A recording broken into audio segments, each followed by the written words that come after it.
The stock market is a device for transferring money from the impatient to the patient. ये quote है stock market के guru Warren Buffett का। और ये इस टाइम पे जबकि स्पाइस जेट, जेट एयरवेज और इंडिगो जैसे स्टॉक्स, एविएशन के जो भी स्टॉक्स हैं उनमें काफ़ी गिरावट हो रही है, जबकि 3 से 4 दिन पहले तक अपर सर्किट लग रहा था। तो इस टाइम पे बहुत ही एम्पावरिंग साबित होता है। तो आज के इस वीडियो में हम पूरा एनालिसिस करेंगे इन तीनों एविएशन स्टॉक्स कि इनमें से कौन से स्टॉक को बाय करना चाहिए, सेल करना चाहिए या होल्ड करना चाहिए। Welcome you all to your own channel stock Mantra. अगर आपने चैनल को सब्सक्राइब नहीं किया तो सब्सक्राइब करें, नोटिफिकेशन बेल में ऑल के आइकन पर क्लिक करें। तो एविएशन का जो पहला स्टॉक होगा वो है स्पाइस जेट। स्पाइस जेट पिछले दिन फ्राइडे को जब मार्केट क्लोज हुआ तो उस दिन इसने लगभग ये कांस्टेंट रहा जी, -0.10% का नेगेटिव रिटर्न दिया। उस दिन मार्केट का ये हाल था कि मार्केट में बहुत गैप डाउन ओपन हुई थी मार्केट। उसके बाद धीरे धीरे मार्केट रिकवर करी, जो कि इसके ग्राफ में भी आप देख सकते हो। पिछले एक हफ्ते का देखें तो पिछले एक हफ्ते में -5.45 का नेगेटिव रिटर्न, जबकि मंडे को इसमें अपर सर्किट लगा था लगभग। उसके बाद से इसमें गिरावट स्टार्ट हुई। अगर देखें पिछले एक महीने में तो 15.81% का पॉजिटिव रिटर्न है। जब ये न्यूज़ आई कि डोमेस्टिक फ़्लाइट्स स्टार्ट किए जाएंगे तब जो भी एविएशन स्टॉक्स हैं सब में अपर सर्किट लगने लगी, तो वैसे इसमें भी लगी अपर सर्किट 4-5 दिन। उसके बाद फिर कांस्टेंट हो गया, धीरे धीरे गिरावट भी हुई। अगर पिछले एक साल का देखें तो पिछले एक साल में ये कोरोना से पहले लगभग 88-89 पे ट्रेड कर रहा था, जिसमें अच्छी खासी गिरावट और ये 30 तक पहुंच गया। ये लो बनाया इसने 30, और उसके बाद यहाँ से धीरे धीरे धीरे ऊपर की ओर गया और अभी 51 पे खड़ा है। इसके फाइनेंशियल ट्रेंड को देखें तो 2016 में 5.4 थाउजेंड करोड़ का टोटल रेवेन्यू था। टोटल रेवेन्यू बढ़ता गया और 2019 में 9.3 थाउजेंड करोड़ का टोटल रेवेन्यू था। और अगर प्रॉफिट देखें तो प्रॉफिट ऑलमोस्ट कांस्टेंट ही रहा है, 0.4 थाउजेंड करोड़, 0.4 थाउजेंड करोड़। फिर 2018 में 0.6 थाउजेंड करोड़, थोड़ा इंक्रीज हुआ। उसके 2019 में ये लॉस में रही कंपनी, क्योंकि ऑयल प्राइसेस बहुत ही उस टाइम पे ज़्यादा थे। 2019 में ऑयल प्राइसेस ज़्यादा होने के कारण ये लॉस में रही।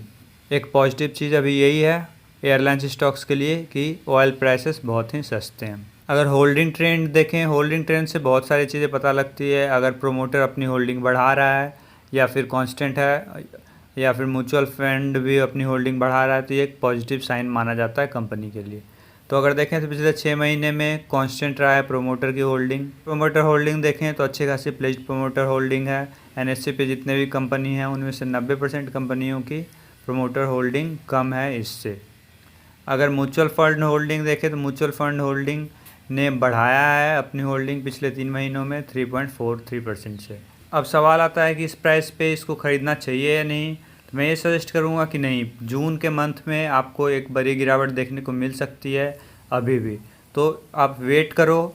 आप देख सकते हो कि अभी जब तक इस पे अपर सर्किट लग रहा था तो इस वैल्यूएशन पे भी हम ख़रीदने को तैयार थे इसको, लेकिन अब जब कि मार्केट में गिरावट स्टार्ट हो गई है फिर से, तो अब ये इस वैल्यूएशन पे बहुत ही महंगा लग रहा है हमें स्टॉक, और लगना भी चाहिए। और अगर मार्केट में जून में जब जब बड़ी गिरावट हो, आप देखो कि 2% से 3% अगर निफ्टी में गिरावट हो तो इसमें भी अच्छी खासी गिरावट आपको नज़र आएगी, स्पाइस जेट में भी। तो उस दिन आप इसको ख़रीद लेना। फिर अगर पूरे पैसे एक दिन में मत लगाना, करीब 20% लगाना। फिर अगर उससे ज़्यादा और गिर जाए नीचे तो फिर 20% पैसे लगाना। अगर गिरने के बजाय वो ऊपर चला जाए तो बढ़िया, आप पॉजिटिव में रहोगे, तो तब आप छोड़ दो जो भी पैसे आपने लगाए हैं। फिर अगर उसमें और देखो कि और भी ज़्यादा ऊपर जा रहा है, फिर आप प्रॉफिट बुकिंग कर लो। उसके बाद ओवरऑल फिर से अगर गिरावट हो तो फिर पैसे लगाना। तो ऐसे करके आप लगा सकते हो पैसे स्पाइस जेट में भी। तो अगर प्राइस बताऊं तो आप इसमें 45 के अराउंड से आप लगा सकते हो, 45 के नीचे आराम से ख़रीदारी कर सकते हो। अगर इसका टारगेट प्राइस देखें तो नवंबर का इसका टारगेट प्राइस अवेलेबल है। अगर हम देखें स्पाइस जेट के टारगेट प्राइस को तो फाइनेंशियल ईयर 2021 के लिए किसी भी रेटिंग एजेंसियों ने अभी तक इसका टारगेट प्राइस नहीं दिया है, क्योंकि उन्हें अभी पता नहीं है कि ये कोविड-19 का टाइम कब तक चलेगा। बट अगर हम देखें जब ये कोरोना का संकट नहीं आया था उससे पहले, तो उससे पहले एडेल्विस ने इसका टारगेट प्राइस दिया था 160 रुपीज़ का, जो कि था फाइनेंशियल ईयर 2021 के लिए। तो आप इससे एक गैस कर सकते हो कि अगर 1 साल नहीं तो 2 साल, अगर 2 साल में कोरोना वायरस की ट्रीटमेंट निकल गई या वैक्सीन निकल गई या फिर लोग इसके साथ जीना सीख गए, फिर भी उस स्थिति में क्या होगा कि सारे बिजनेसेस फिर से ओपन हो जाएंगे, स्पाइस जेट भी चल पड़ेगा, सारी एयरलाइंस चल पड़ेंगी। तो उस स्थिति में वापस से इसका टारगेट साल में नहीं तो 2 साल में अपने टारगेट प्राइस को अचीव कर सकता है, जो कि 160 है। तो अगर आप लॉन्ग टर्म में लेकर चलो 2 से 2.5 साल का, तो 2 से 2.5 साल में ये 160 आराम से अचीव कर सकता है, जो कि अभी जो इसका प्राइस चल रहा है उससे करीब 3 गुना ज़्यादा है। तो आप समझ सकते हो कि 300% का पॉजिटिव रिटर्न देने की काबिलियत रखता है लॉन्ग टर्म में। और अगर आप इसको और लो में बाय करते हो, नीचे अगर ये जाता है 40 रुपये तक में आप बाय कर पाते हो, तो अच्छा खासा रिटर्न आपको आगे आने वाले टाइम में ये दे सकता है। इस स्टॉक को मैं आपको शॉर्ट टर्म के लिए रिकमेंड नहीं करूँगा। अगर आपका शॉर्ट टर्म के लिए देखते हो कि हाँ 1 से 2 वीक में स्विंग ट्रेड के हिसाब से देखते हो, 1 से 2 वीक में ख़रीदना है बेचना है, तो उस स्थिति में इस स्टॉक को रिकमेंड नहीं करूँगा मैं। अगर आप लॉन्ग टर्म का सोचते हो तो डेफिनेटली अच्छा खासा रिटर्न आपको दे सकता है। इस स्टॉक को आप एक्यूमुलेट करो, जैसे गिरावट हो और अच्छा ख़रीदारी करो। गिरावट हो तो ये आपके लिए खुशी की बात होनी चाहिए। मार्केट में जितनी बड़ी गिरावट हो उतनी ज़्यादा ख़रीदारी करो, ये उतना अच्छा पॉजिटिव रिटर्न आपको आगे आने वाले टाइम में देगा। हमारा जो दूसरा स्टॉक है एयरलाइंस का, वो है जेट एयरवेज। तो जेट एयरवेज ने पिछले दिन फ्राइडे को जब मार्केट क्लोज हुआ तो इसने -4.89% का नेगेटिव रिटर्न दिया, जो कि आप समझ सकते हो ये लोअर सर्किट था। ये मार्केट ओपन होते ही लोअर सर्किट लगा और कोई मूवमेंट नहीं हुई इसमें। पिछले एक हफ्ते में देखें तो पिछले एक हफ्ते में -9.79% का नेगेटिव रिटर्न है। पिछले एक हफ्ते में ही इसने मंडे ट्यूसडे को अपर सर्किट लगाया था और उसके बाद समझ सकते हो कि वेडनेसडे थर्सडे फ्राइडे को इसमें लोअर सर्किट लगा है। पिछले एक महीने में देखें तो सीढ़ी नुमा दिख रहा है आपको इसका पैटर्न, बिल्कुल अपर सर्किट पे अपर सर्किट लगा है 1 जून से ही, और उसके बाद 22% का इसने पॉजिटिव रिटर्न दिखाया है लगभग, और पिछले एक महीने में। और अगर देखें 1 साल में तो 1 साल में -67% का नेगेटिव रिटर्न है। आप इसके पैटर्न को देखोगे तो आपको कुछ समझ आएगा कि इसका जो पैटर्न है ये कोनिकल है, हमेशा कोनिकल पैटर्न बनाता है। इसमें जब गिरावट होती है तो बिल्कुल लोअर सर्किट पे लोअर सर्किट लगता है और कोनिकल सा एक शेप बनता है, और जब इसमें रैली आती है तो अपर सर्किट पे अपर सर्किट लगता है, जो कि आप देख सकते हो इसके पैटर्न से। तो इसलिए मैं इस पार्टिकुलर स्टॉक में बिल्कुल ख़रीदारी करने से मना करूंगा अभी इस टाइम पे, क्योंकि पिछले एक महीने में काफ़ी भाग चुका है ये। आप देख सकते हो कि कोविड-19 से पहले जो इसका हाल था, तो ये करीब 19 कोविड-19 से पहले वही 26-27 रुपये पे ये ट्रेड करता था। उसके बाद आप देखो कि अभी भी ये उसी प्राइस पे है जो उससे पहले ये ट्रेड करता था उस पे। तो उस हिसाब से इसने अच्छी खासी रिकवरी दिखाई है और उसके अभी से इसमें गिरावट ही होने वाला है अगले एक से। आप इसमें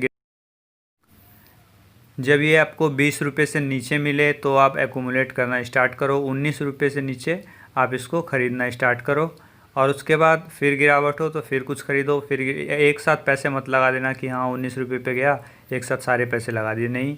कम से कम आपके पास जितने पैसे हैं उसका 20% लगाओ, उससे नीचे और गिरे तो फिर 20% लगा दो, और गिरे तो फिर 20% लगा दो। उसके बाद जब ये आपको फिर अपर सर्किट मारना स्टार्ट करेगा तो अच्छे खासे पॉजिटिव रिटर्न देगा। क्योंकि अगर आप सोचोगे कि जब बिल्कुल लो पर चला जाए तब मैं ख़रीदारी करूं, तो बिल्कुल ये आप पता नहीं कर पाओगे कि इसका लो कहाँ है और कब ये अपर सर्किट मारना स्टार्ट करेगा। तो आप एक प्राइस रख लो कि हाँ 19 रुपये रख लिया मैंने, उससे नीचे जाना स्टार्ट करे तो आप ख़रीदारी करना शुरू करो इसमें। अगर देखें इस स्टॉक के फाइनेंशियल ट्रेंड को, तो ये 2015 से लेकर 2018 तक इसकी जो है रेवेन्यू ये हल्की हल्की बढ़ी है, बहुत मार्जिनली बढ़ी है। लेकिन जो प्रॉफिट है, प्रॉफिट 2015 में बिल्कुल लो था, नेगेटिव में था। 2016 में कुछ प्रॉफिट था, 2017 में उससे थोड़ा ज़्यादा था, लेकिन 2018 में प्रॉफिट और भी बिल्कुल नेगेटिव में था। तो आप समझ सकते हो कि प्रॉफिट बहुत ही ज़्यादा गिरा है इसका। लेकिन अभी के सिनेरियो में आप देख सकते हो कि जो ऑयल प्राइस है, ऑयल प्राइस बहुत ही कम है, तो ये एक पॉजिटिव चीज़ है।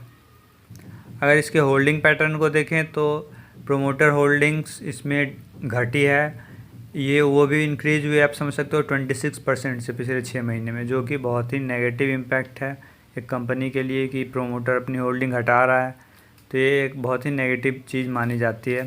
अगर हाई प्लेज्ड प्रोमोटर होल्डिंग देखें तो 79% जितनी भी कंपनियां हैं NSE पे लिस्टेड, उससे इसका जो है प्रोमोटर होल्डिंग ज़्यादा है, जो भी ये भी एक नेगेटिव है इसके लिए।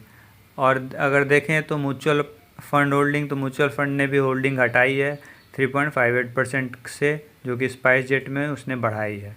तो आप समझ सकते हो कि जेट एयरवेज काफ़ी अभी ख़रीदारी करना इसमें काफ़ी मूर्खता होगा, आप देख सकते हो। इसलिए बिल्कुल सजेस्ट नहीं करूँगा जेट एयरवेज में अभी ख़रीदारी करने के लिए। 19 रुपये से नीचे ही आप इसमें ख़रीदारी करना। अगर टारगेट प्राइस को जानने की कोशिश करें तो अभी फ़िलहाल में किसी भी रेटिंग एजेंसियों ने इसका टारगेट प्राइस नहीं दिया है। और अगर हम देखें लॉन्ग टर्म का, तो FY22 तक अगर देखें तो आप मान के चलो 40 तक का टारगेट प्राइस ले सकते हो आप इसका। तो अगर आप 19 करते हो तो ये 40 तक जा सकता है। तो 40 तक अगर गया तो आपको 2 गुना रिटर्न ये देगा 1 से 1.5 साल तक में। अब जो ये अगला स्टॉक है वो है इंटरग्लोब एविएशन लिमिटेड, इंडिगो। तो इंडिगो का जो आप देख सकते हो शेयर प्राइस पिछले एक दिन में 0.23% का नेगेटिव रिटर्न था, पिछले एक हफ्ते में 16% का नेगेटिव रिटर्न है, पिछले एक महीने में भी नेगेटिव रिटर्न है -0.31% का, पिछले एक साल में आप देखो तो -39% का नेगेटिव रिटर्न है। तो पिछले एक साल को अगर कंपेयर करो तो जेट एयरवेज से ये बेहतर है पिछले एक साल में, और स्पाइस जेट से भी। तो इस पार्टिकुलर कंपनी में उतनी गिरावट नहीं हुई थी जितनी उन दो स्पाइस जेट और जेट एयरवेज में हुई थी, इसलिए रिकवरी भी कुछ हद तक कम हुई है, क्योंकि उतना लो बनाया नहीं था तो रिकवरी उतना शार्प हुआ नहीं है इसमें। लेकिन फिर भी रिसेंटली अच्छी खासी रिकवरी दिखाई है इसने, जो कि आप देख सकते हो कि 940 के आसपास से इसने अच्छी खासी रिकवरी दिखाई है विदिन 1 मंथ। इस प्राइस पे आप इसमें भी बाइंग मत करना। अगर आपको बाय करना है तो इसमें और भी गिरावट होगी पूरे जून महीने में, तो 950 से नीचे आप थोड़ा बहुत बाय करना, फिर धीरे धीरे अगर 900 पे जाए फिर 850 पे जाए, जितना ज़्यादा लो जाए उतना बाइंग करते जाना। अगर टारगेट प्राइस देखें तो 1400 तक ये जा सकता है आने वाले साल में। अगर इसके फाइनेंशियल ट्रेंड को देखें तो 2017 से 2020 तक इसकी जो है रेवेन्यू इंक्रीज़ हुई है अच्छी खासी।